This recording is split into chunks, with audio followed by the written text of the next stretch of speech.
Hey, everybody, welcome to another episode of Bucs Live. I'm one of your hosts, Rick Hughes. Your other host is Bucs fan since 1976. David Whitescarver over there. Yes, he is. We both have been. And we're here. We're testing out some new equipment. Let's see what happens, whether this thing actually functions or not. Who knows what's going to happen on Bucs Live? Are you ready?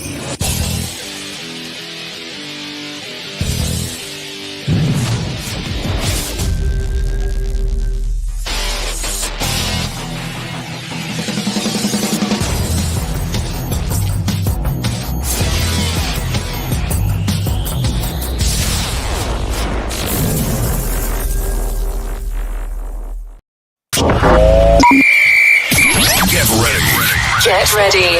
It's time for Bucs Live. Bucs Live. Bucs Live. Tampa Bay Buccaneers talk with Rick Hughes and David Whitescarver. This is Bucs Live. Let's go. Let's go. Let's go. All right.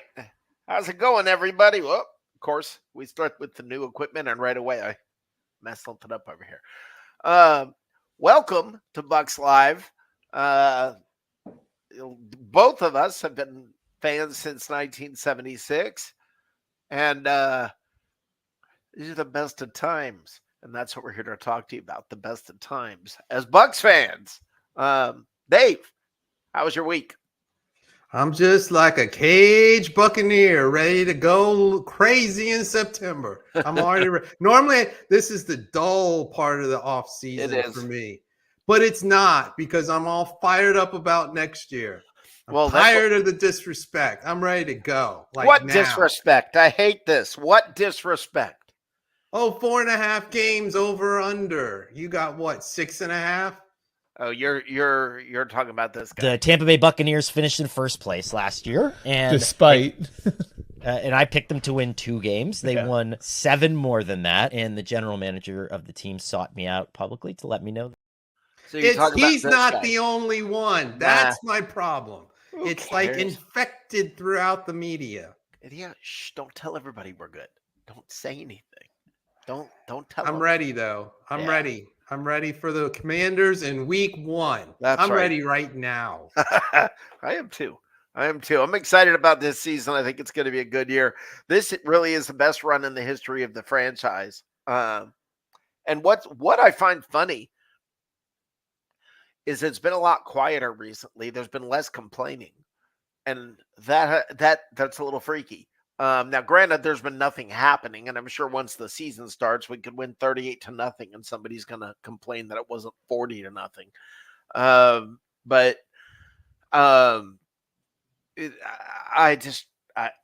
Minicamp is over. Rookie camp was over. Minicamp is over.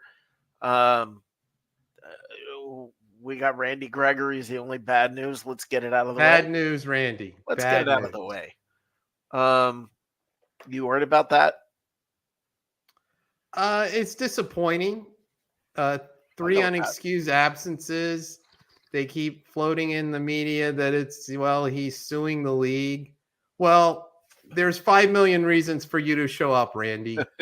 And we signed you for a reason, and you're blowing it. So life goes on. Yeah. Maybe. I can't disagree with your, with what you're saying there. Sorry, I'm having lighting issues. This is the fun of the new equipment. Anyway, I think what you're saying is right. He is like AB. There is a similarity. Certainly, it business be booming. If you see my little, speaking of AB, but look. I think if Randy Gregory is the big bad news coming out of minicamp, and all the other news is good, and it has been, that right now all the news is good otherwise. Apparently, we have a very intelligent rookie class, and they're Jason Light, Todd Bowles, and everybody's talking about how smart this rookie class is and how they're picking up the playbook and everything very quickly. Rave reviews for Liam Cohen, the new offensive coordinator. Well, your top draft pick is from Duke. It just it feels like, well, he's from Kentucky. I mean, neighbors. But it to me, it feels like everything is good right now. And that used to freak me out, but I'm getting a little bit used to it. And I mean, things have been good for a while now. And I mean, the Tristan Wirfs thing. So, I mean, we literally hit, this is how it goes with every single free agent that the Buccaneers have. Every time the contracts is coming up, this is exactly how it goes. This is if you're freaking out. First time. Is this your first time dealing with this? There's something wrong with me. Every time I see that, it's like I've seen it for the first time, and I just think it's hilarious. It is hilarious. I just don't, to me, if you're freaking out about Tristan Wirfs, that shows you how good things are going, because there's nothing to freak out about. Everything is good when it comes to Tristan Wirfs. He'll be fine. He'll be game ready to go, up on everything. When your big bad holdout shows up and is in all the team meetings and everything and does everything other than go out on the field, and are you really worried about Tristan Wirfs in year 2 at left tackle, picking up how to play left tackle? Are you really concerned about that? Because I'm not. No, it's things are good right now. Dave, do you have any? What do you when you think of Tristan Wirfs and everything going on there? What's going on in your head? Well, he's going to be back with the Bucs. They're going to sign him. It's going to be another Mike Evans, another Baker Mayfield. The only thing I can say this time is the front office isn't sitting there fawning over Tristan Wirfs like they did for Baker and for Mike Evans. I mean, I was almost like, what's wrong? Both sides were sitting there when the Evans and Baker Mayfield negotiations. Oh, I love you. Oh, I love you more. I mean, come on. You have an agent. Let him do his job. It's not the way to negotiate. I mean, goodness. Right. I know. Nobody was negotiating well. The Bucs were not negotiating well. The agents or the players weren't negotiating well. No. Everybody was just like, everybody was on the same page, and that never happens. I mean, that's just a weird thing. So I don't know. But how good does the Baker Mayfield deal look after what Trevor Lawrence got? And he has one playoff game he won? Well, now he's in Joe Burrow money now. Look, let's be dead on. Well, yeah, but Joe Burrow's contract is several years old. That's how it works. Look, everybody who, for instance, talks about the Falcons and says Kirk Cousins has never done anything. Look at his history. Why should we worry about the Falcons? And the only thing I can say to the people that tell me that, look at Kirk Cousins' history. Okay. Then you have to look at Baker Mayfield's history. And okay, I mean, you can't just say the ones doesn't matter. The other one, oh my gosh, that's critical. Well, that's a very good point. We kind of, without thinking about it, at least my default on Baker has been he was going to surprise. He was going to be a candidate, if not win comeback player of the year. Now we're in year 2, and you're making a Herculean assumption that he's going to be better than he was this past year. And that may not be the case. We don't know. And he's never put two solid years in a row together. He's never done it. So, to just automatically think it's going to happen, I think there's something wrong with that. I think there's a... Well, I mean, how many different coaches did he have? I mean, there's some extenuating circumstances, but the fact remains, as you are correct, he's never put 2 good seasons together. So he's got a different offensive coordinator this year. He's actually had, I think this is I think in 5 seasons, he's had 6 offensive coordinators. But this is a retread coordinator for him, so at least there's a history. He's probably He was he's a probably quarterback farther along coach. than with Dave Canales, because Canales was trying to figure out his job along the way. Yeah, I agree with that. But Liam Cohen was not offensive coordinator in the NFL previously. He was not an offensive coordinator previously with Baker. He was a quarterbacks coach. So what's the system he's bringing in? All of that, I don't know. But the kind of the cool thing is nobody knows, which is an advantage in the first couple of weeks. Nobody really knows what's coming, and they're not going to show it in preseason. And this is what I find funny is you're going to see a lot of running in preseason, which I want to talk about.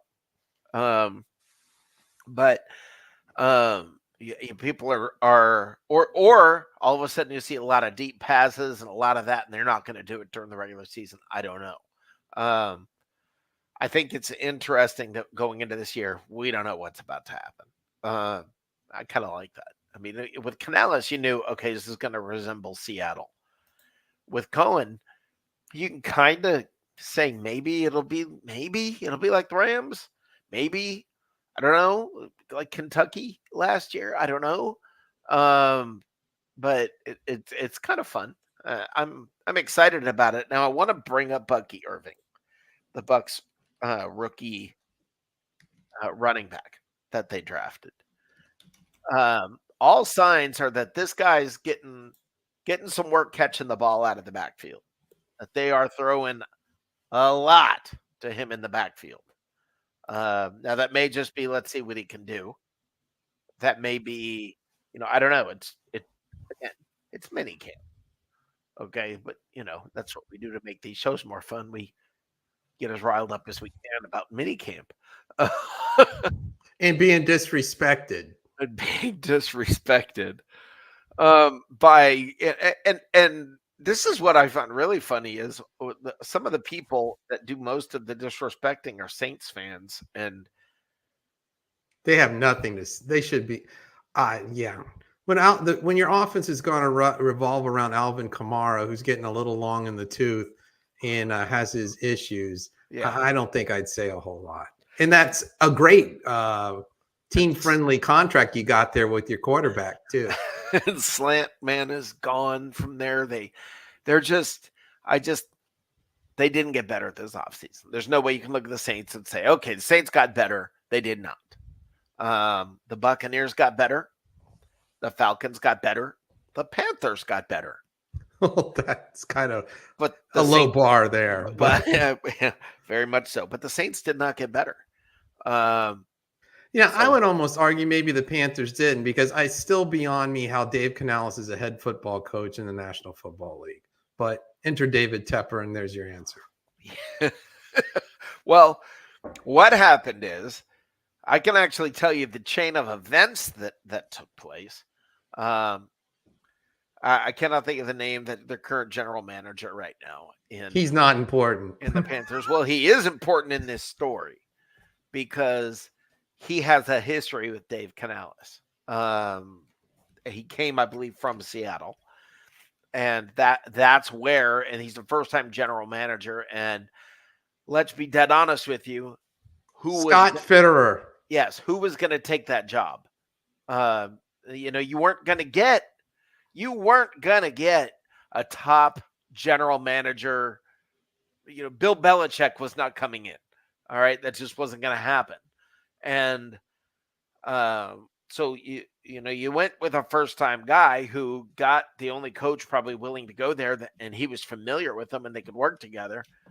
And Canales may be what this organization needs from a PR standpoint, because the guy tries to be as positive as he can be. He really does. He's always trying to be as positive as possible. But having said that, being as positive as possible, it's not that possible. So I will tell you that I live in Charlotte.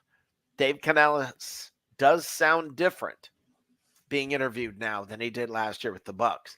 Now, granted, there's a lot more responsibility. He's in a different position. He can sound different. He can sound more like a head coach. But He's a little he's a little more reserved with the rah, all of that you got from him here. I think he got here last year, looked around and saw what the Buccaneers had and was like, "Are you kidding me? I get to start with this. This is awesome." I think he probably got to here in Charlotte and looked at the roster and said, "Charlotte's a nice city." you know, Paycheck's pretty good. It spends well. Right. It's not a high tax state. Hey, he didn't look at. I don't think he looked at the roster and went, "Wow, look at everything I've got to work with." I think he looked and went, "Low expectations, right? We got a couple players to build with." Win now is. I heard them talking about basically, is this a win now mentality? And he basically said, "Well, you kind of always want to say it's win now, because if you're not trying to win at all, then what are you doing? But look, we've got rebuilding. We've got solid building blocks here. We've got, and he's, trying to distract your owner from football meddling." The bottom line is this: the Panthers will probably be better. I don't know that with their owner they'll ever be good. I don't know. Maybe he'll figure it out. Maybe he is smart enough to figure it out. I don't know. But they've got a way. They've got a ways to go. They have a ways to go. When it comes to this division, there's not a lot to talk about when it comes to the Panthers. We'll just kind of set them aside. We can talk about the Saints because we think they're going to suck, and that's just fun.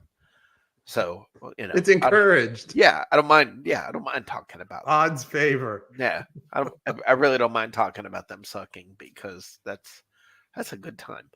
The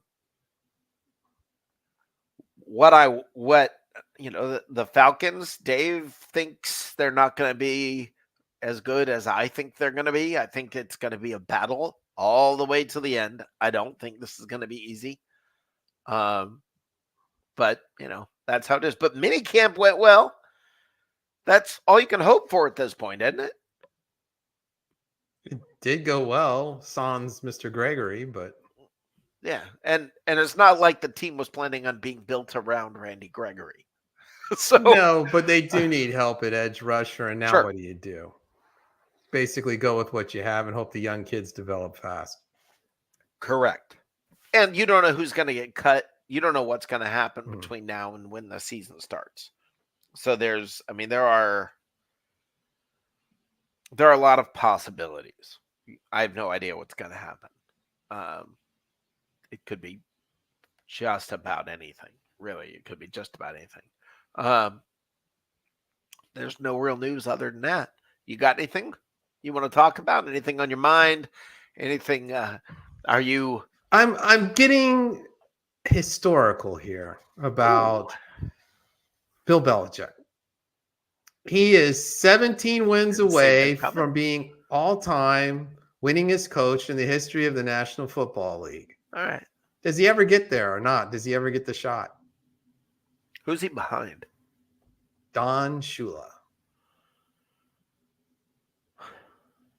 Let me say this. I think Don Shula is a better coach than Bill Belichick. Because Bill Belichick without Tom Brady just has never been good. He's got a losing record, and it's not like barely a losing record. He has a solidly losing record without Brady. He's pretty good. Brady? Yeah, he's all right. He's pretty good. Which, by the way, to change topics for just a moment, I guess Giselle and her karate teacher. It's jiu-jitsu, and he was an instructor. My bad. Have broken up. That relationship has come to an end. And the hilarious and beautiful reason is because apparently he couldn't handle all the stress and pressure that came all the spotlight that came after the Tom Brady roast. All the jokes, all of that. Apparently that ended their relationship.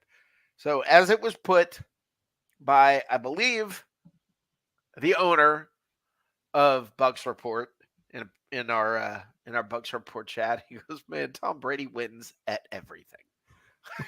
He wins at everything." And he just does. I mean, that's hilarious. Well, did you see Tom Brady's first broadcast over the No, weekend? I did not. Okay, this is great to talk about because I didn't see this.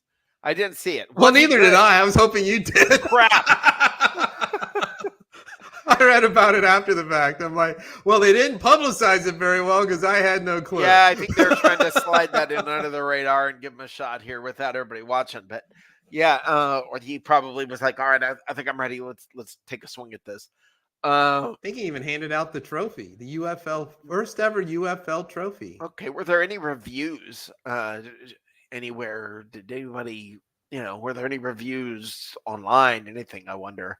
You guys can put comments if you watched it. Put comments in the chat section about what you think about Tom Brady's just debut. From a business standpoint, what was it, $375 million to a guy who's never done announcing? Well, now he has, but I mean, prior to the UFL. But hold on, Dave. They didn't pay him for announcing. Okay, they paid for the brand. They paid for a brand that he's built over decades. They paid for the knowledge, the personality, this is something Tom Brady earned. It's not like they just gave it to him. Brady earned this. I'll give him that. I mean, he earned being considered the one of, if not the greatest quarterback of all time. One of, if not. There's different decades. Who's close? I have a family member of mine who is older than me that thinks Otto Graham was better. But it was a different era. Okay, I can't argue Otto Graham facts. Okay, I can't do that. But I can tell you with players that are bigger, stronger, faster, meaner, and making a lot more money, Tom Brady managed to have one sole purpose in life, and that was to win. Now, his generation, no doubt, he's the greatest quarterback of his generation without question. Otto Graham, that may be 12 generations ago. I'm not exactly sure. Was that your father?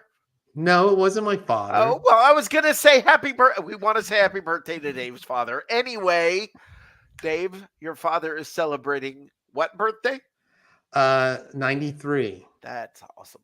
And I have a story about that. Last year when it was 90, this will be great. When he was 92, I'm in the checkout line in the local grocery store, and I was instructed by my wife to go get a 9 and a 2 to put on his cake. So I get the 9 and the 2 and the other assorted items I have with me, and I go to check out. I put my stuff on the conveyor belt like I normally do. And then it's a rather young cashier, and she sees it. She goes, is that 29 or 92? And I said, actually, it's 92. And she goes, I didn't know people lived that long. So I guess I'll really freak them out for tomorrow. Is it 39 or 93? It's actually 93. I didn't know people live that long. That's hilarious. Well, really, to be honest with you, a little part of you dies long before then. But if you're a Bucs fan, you know all about that. Oh, man. But seriously, to know this, and I know your dad has been a Bucs fan since day one, and he's seeing the best days in the history of the franchise. And that's pretty awesome. I mean, my mom was a huge Bucs fan. She never had the opportunity to see this, think about her often. And it's a cool thing that you have the ability, especially it's Father's Day. You have the ability to share that with him. It's one more thing, one more year. So good for 2 you. Super Bowls. That's right. Good for you. Good for him. That's pretty awesome. I do want to also mention another going from positive, really cool, great news. I want to mention Todd from Winter Park, one of our listeners who lost his mother about a week ago. And just want to let you know we're thinking about you, bud. And that's not lost on us. We really, your family. And I'm sorry to hear that. I really am sorry to hear that. It's a difficult time to go through. And, Love and condolences to Winter Park. Absolutely. But one thing, Todd, one thing I know you're happy about, and I got to give Todd credit on something. This is actually a really funny story. Every year, I get these phone calls from Todd on my cell phone. I'll be driving. I'll be wherever. I'll get these phone calls. Todd's calling. I pick it up. It's always rumors. It's always, are you hearing they're going to trade Mike Evans? Are you hearing? It's always rumors that he's hearing. And this year, nothing. Not a phone call. Not saying a word. Nothing. And I gave him credit. And I told him, way to go, Todd. You're listening to the right people. By the way, everybody listen to Rick Stroud. Listen to Greg Allman. Follow Bucs Report. And some of the guys over at Pewter Report. Joshua Allen, JC.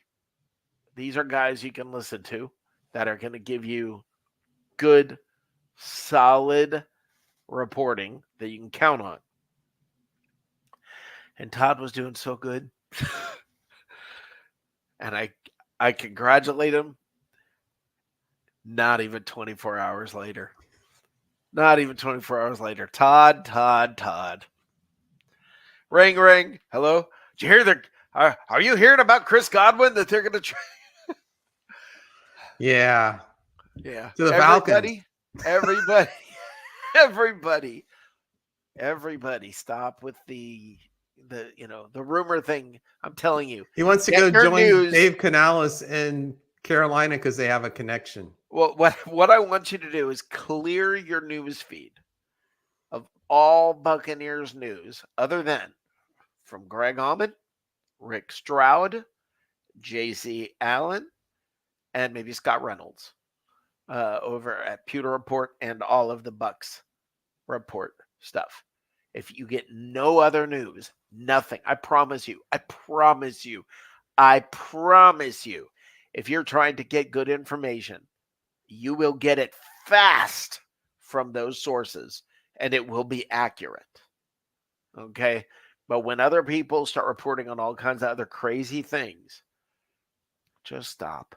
Okay? What happens is one guy from, some, I don't know, from... two guys in a bar in the back are doing tequila shots, and they start hitting X with trade rumors. Yeah, that's pretty much what happens. That is kind of what happens. I mean, it's somebody has their own, website called, Bucs Insider Info. And, they have an X account, Bucs Insider Info. And you see flying down your news feed, Bucs Insider Info. And this guy writes down, I wonder if the Bucs are, I think the Bucs might want to consider trading Chris Godwin.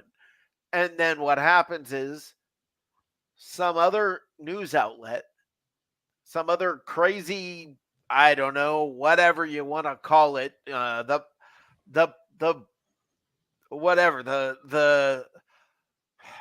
Pewter group decides that they're going to put a link back to this guy's post that says there's speculation, and it might be a good idea. Some guy who decided to drink a little bit of summer water. You know what summer water is? It's like regular water, but with margarita in it.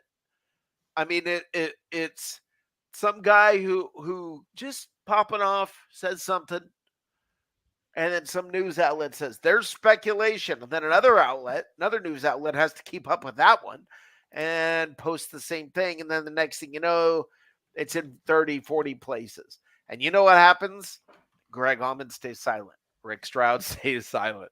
Bucs Report stays silent. Jay-Z Allen stays silent.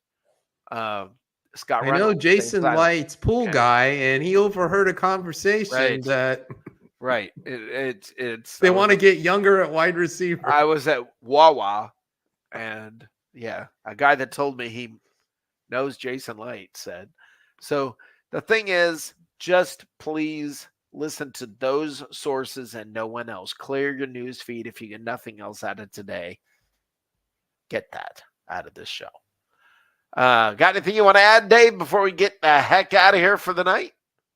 I'm ready for September. I'm ready for the Commanders. Yeah, go ahead and put Jaden Daniels out there, please. Please start him. We have a very slow couple of weeks coming. This is the doldrums. This is the slow part of the year. So we're going to break down the schedule. We're going to talk a little bit about Bucs history, maybe who belongs on a Buccaneer Mount Rushmore of sorts. And Ryan Jensen. He belongs. And we'll get us along until the season starts. Any last words, Dave? I'm ready. I'm already ready. Me too. I'm surprised at myself. I'm not usually just let's excited. go. I'm just like, it's the off season. Not this year. I don't know what it is. I'm ready. It's coming. And by the way, I'm ready. I am ready right now. By the way, Slick is coming from the UK, and AJ and I hope Dave will be going to the Falcons game in Tampa. So if we can drag Dave out there to that game, hopefully, and maybe you guys out there come, keep in touch with us, keep talking to us, and let's get together and at least say hello before, during, or after the game. All right. You good, Dave? I'm good. All right, everybody. Have a great week. We will see you next Tuesday at 8 o'clock. Go Bucs. Go Bucs. Go Bucs.